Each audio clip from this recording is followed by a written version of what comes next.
disse, o seu número é conservador. Lá no Fórum das Associações do Setor Elétrico, que reúne todas as associações do setor, nosso número é 100 bi. 100 bi, por que aqueles 40 não são 40, são 50?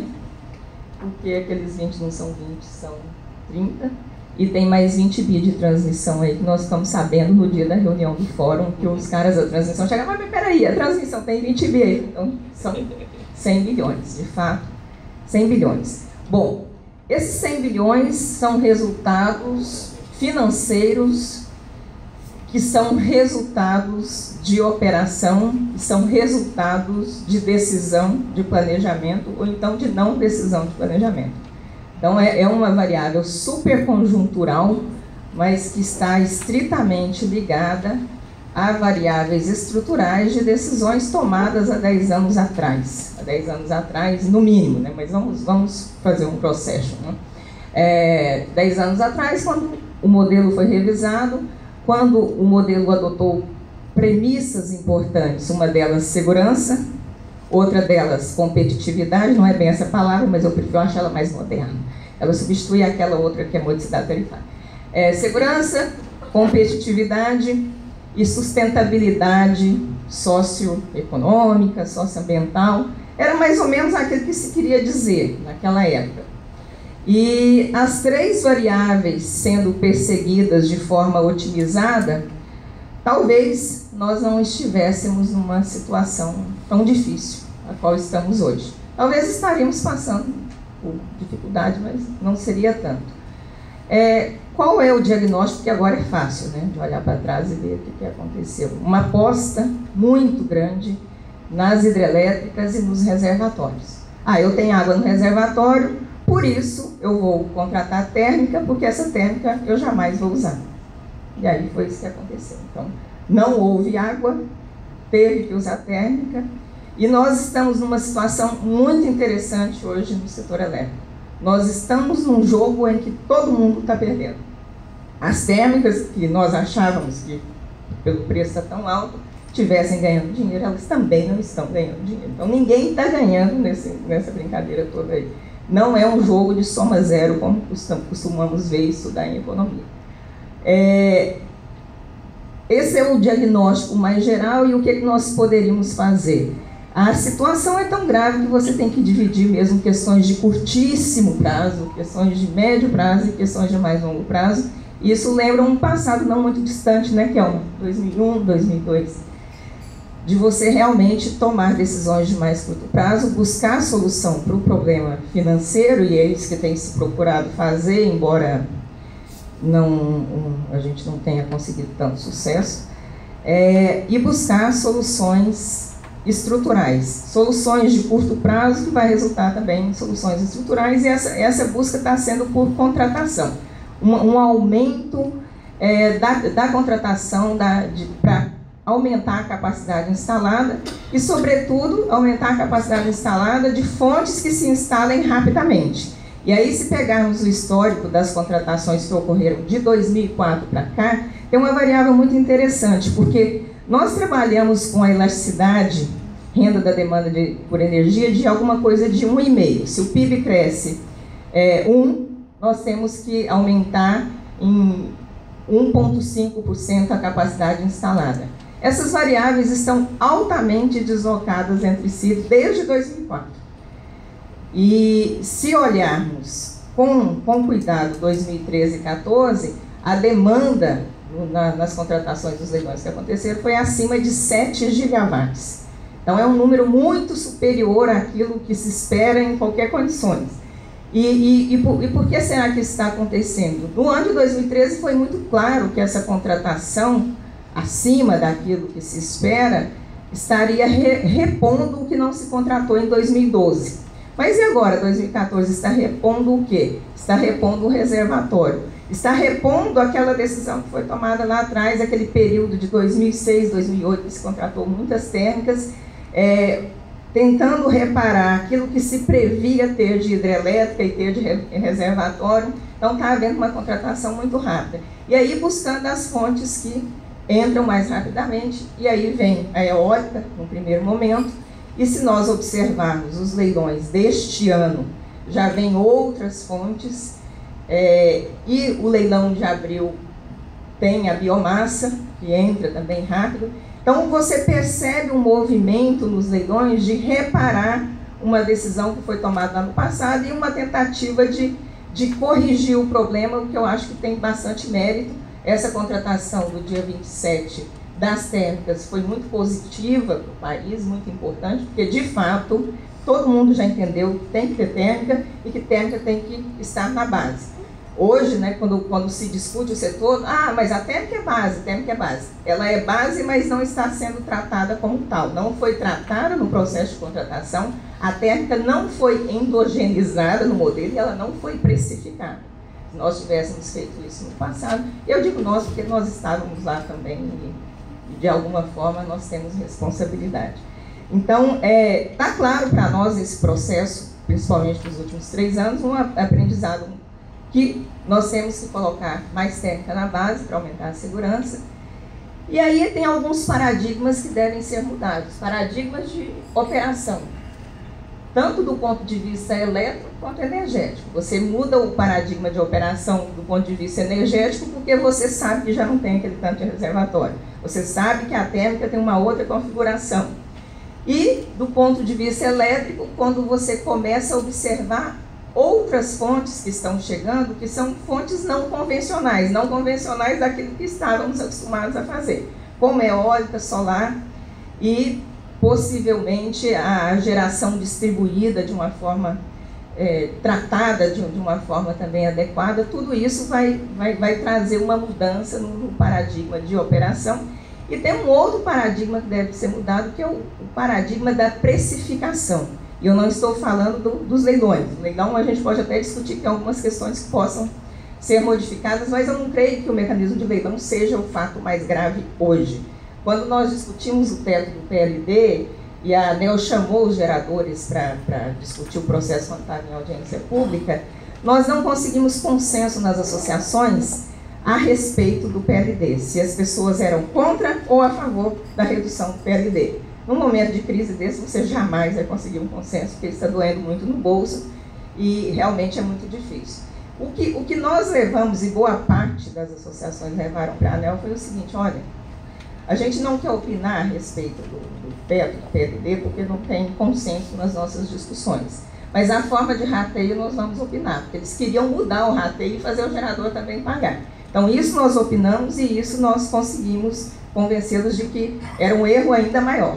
Agora, a questão do PLD nós não tivemos força para fazer e tampouco argumento. Eu, sinceramente, não tenho argumento, porque eu poderia dizer que estaria mexendo com um princípio, só se fosse com um princípio regulatório, de mudar a regra, principalmente no momento de crise. Mas também a regra do setor diz que a ANEEL pode mudar, e aí a ANEEL diz que pode, outros dizem que não pode. Não, mas o mercado esperava que não ia mudar, aí fica aquela coisa de regra de discricionalidade, que o mercado espera, o mercado não espera, não se sabe se é risco regulatório ou não.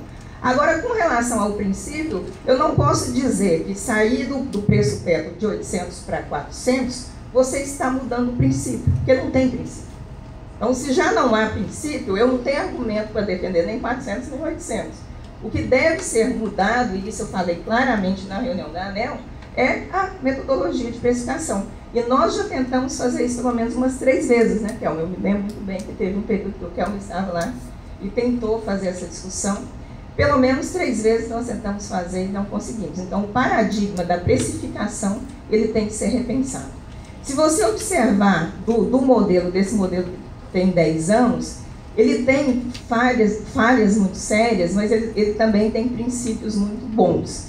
O problema é que os princípios não foram seguidos. E esses 3 princípios que eu mencionei no início, segurança, competitividade e sustentabilidade, socioambiental principalmente, eles não foram perseguidos de forma otimizada. Em um longo período, perseguiu-se um único princípio, o da modicidade tarifária. Uma decisão sempre... Se você observar os leilões que aconteceram de 2005 a 2012, ele perseguiu esse princípio. Em 2013 houve uma pequena mudança, quando se começou a fazer leilão por fonte, quando se entendeu que precisava contratar fontes específicas. A eólica foi muito beneficiada com esse princípio da perseguição do preço baixo.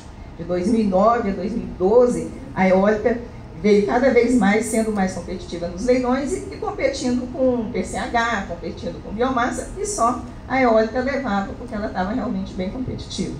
Mas você não consegue fazer a contratação otimizada numa visão de longo prazo. Então, quando você pergunta qual que é a política de longo prazo, a política de longo prazo ela vai ter que manter esse princípio. A matriz de longo prazo do país ela vai ter que manter esses três princípios: segurança, competitividade e sustentabilidade ambiental.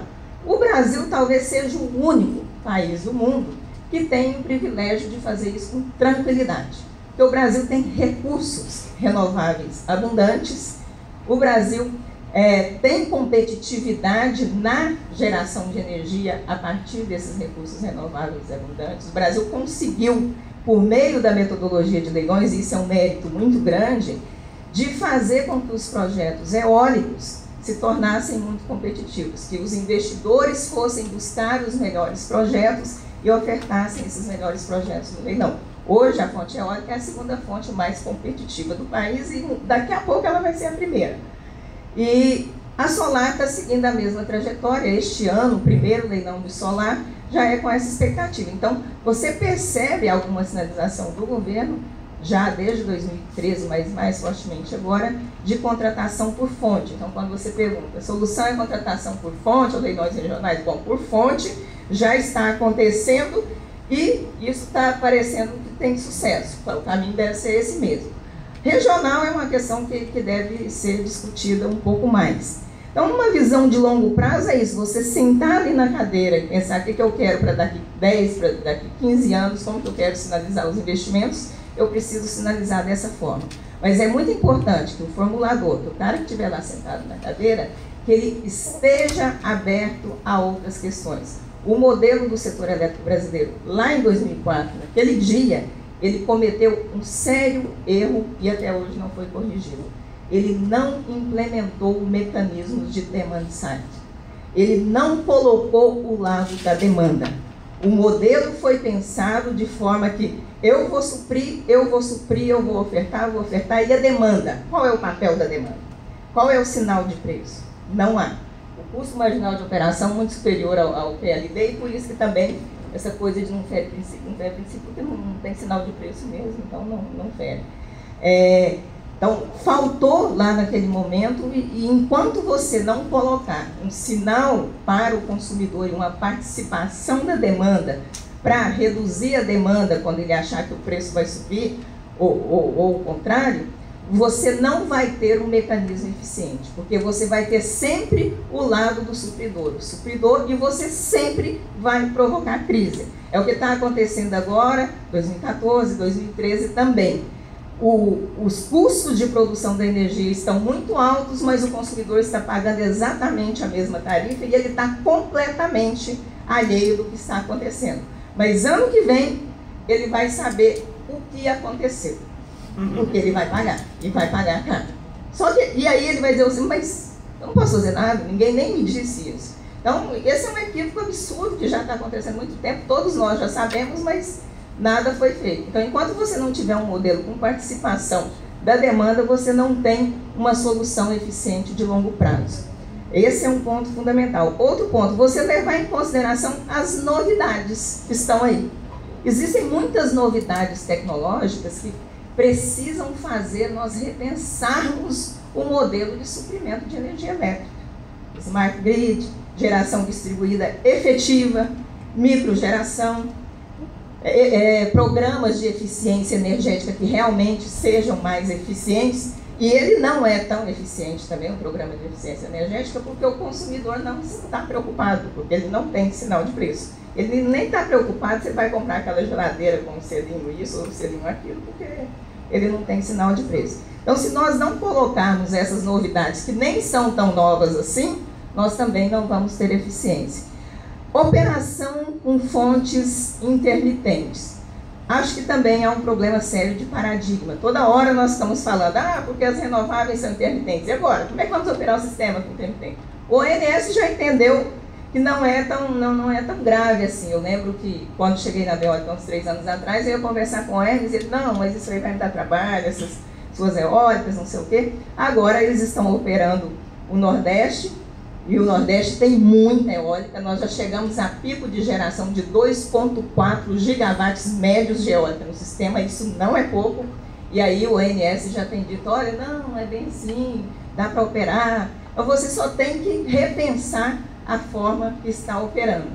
E aí mudar realmente esse jeito de pensar a operação e esse jeito até de aceitar as fontes, porque aí toda hora a gente fica chamando, então vamos chama as intermitentes, como se elas fossem coisas do outro mundo. Quando você tem 6 gigawatts de intermitente instalada como eólica, a ventos médios de 10 metros por segundo, que ele acontece da hora tal a hora tal e do mês tal a mês tal, eu tenho muitas dúvidas do quanto essa intermitência é complicada. Além disso, essas fontes intermitentes são altamente complementares entre si. Quando termina o sol, é a hora que tem o melhor vento no interior da Bahia. O período que tem chuva não tem vento e o contrário também é verdade. A complementaridade entre eólica e hidrelétrica é quase perfeita, né? Aquela relação inversa de um. Então você pode aproveitar essas complementaridades. Nesse período agora de 2014, nós vamos economizar cerca de 2 bilhões de reais de encargo de serviço do sistema. Ano passado, só com esse pouquinho de eólica, nós economizamos 1,5 bilhões de reais.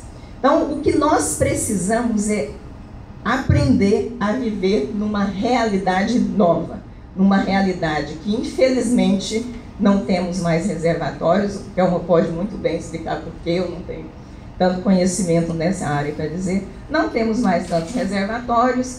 As térmicas, por mais que a gente venha ter gás, eu ainda não entendi, Edmar, aquela pergunta que eu te fiz há quase um ano atrás, eu ainda não sei a resposta. Não sei se tem ou se não tem gás, quanto custa, como é. Independente se tem ou se não tem, vai ter uma participação da térmica, mas você precisa aproveitar também as demais fontes. Virão outras formas de aproveitamento, como são de resíduos sólidos. Já houve um leilão que chamou os resíduos sólidos, mas provavelmente não pagou aquilo que deveria ser pago, então não se contratou. Se nós abrirmos, do ponto de vista do suprimento, a cabeça para receber outras fontes não convencionais e fazer toda essa otimização, nós podemos ser uma solução de médio e longo prazo. Se nós abrirmos a cabeça do lado da demanda e inserir a demanda como participante, isso é como se fosse um suprimento. Então, só falta dar uma repensada nisso. Agora, como resolver os 100 bilhões? A Joísa sabe, eu não.